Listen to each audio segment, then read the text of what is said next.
MR constructions వాళ్ళు గుంటూరుకు 3 వైపులా 3 మంచి అపార్ట్మెంట్స్ నిర్మిస్తున్నారు. లాంలో రాధాకృష్ణ, గుజ్జనగూడలో యువి అర్బనైట్, తెనాలి రోడ్ లో కేవీ రెసిడెన్సీ. ఎంఆర్ కన్స్ట్రక్షన్స్ మీ ఇంటిని అందంగా నిర్మిస్తాం. గొర్రెలు కూడా బయట తీసుకుపోయే పని లేకుండా ఊర్లోనే మేపుకునే పరిస్థితి వస్తుంది. గడ్డి కూడా పెంచుకునే పరిస్థితి వస్తుంది. దానా కూడా ఇచ్చే పరిస్థితి వస్తుంది. నేను ఈ ఊర్లో చూశాను. ఇంకొక అమ్మాయి అయితే కొడుకుంటే ఆ అబ్బాయి కూడా 10వ తరగతి చదివి మానేశాడు. అతన్ని కూడా నేను చూశాను. ఈ ఊర్లో యువత ఉన్నారు.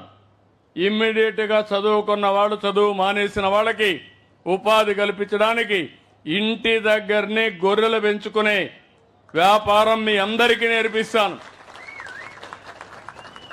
దీన్ని లాభసాటిగా ఏం చేయాలో కూడా చేస్తాం. దీనివల్ల మీ ఆదాయం పెరుగుతుంది. దానికి కావాల్సిన షెడ్లు కడతాం. దానికి కావలసిన ఏ విధంగా చేస్తే బాగుంటుంది అవన్నీ నేర్పిస్తా. ఈ ఊర్లో ఎందుకంటే మీరు నన్ను 40 సంవత్సరాలుగా ఆదరించారు తెలుగుదేశం పార్టీని. మీ రుణం తీర్చుకునే సమయం వచ్చింది. కలెక్టర్కి స్పష్టమైన ఆదేశాలు ఇస్తున్నా. ఈ రోజు నేను ఇక్కడికి వచ్చాను. ఈ గ్రామం దశ దిశ మార్చే బాధ్యత కలెక్టర్ పైన ఉంది, ఎమ్మెల్యే పైన ఉంది.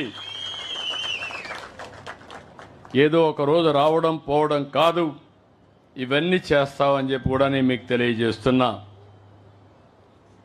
చాలామందికి అనుమానం కూడా ఉంది ఇవన్నీ అయిపోతాయని. ఒకే రోజు చేయలేను.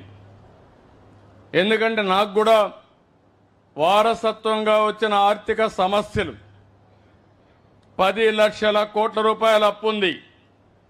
మీకు కూడా 1 లక్ష రూపాయలు 2 లక్షల రూపాయలు అప్పు ఉంటే అప్పుకు వడ్డీ కట్టాలనా లేదా, తిరిగి అప్పు చెల్లించాలనా లేదా, మళ్ళీ సంపాదిస్తే దానికంటే ఎక్కువ మనకు మిగులుతుంది, లేకపోతే గిట్టుబాటు కాదు.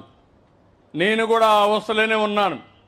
కానీ ఒకటే చెప్తున్నా, నాకు సంకల్పం ఉంది, కష్టపడే మనస్తత్వం ఉంది, రేపేం చేయాలనో ఈరోజు చేసే ఆలోచన ఉంది.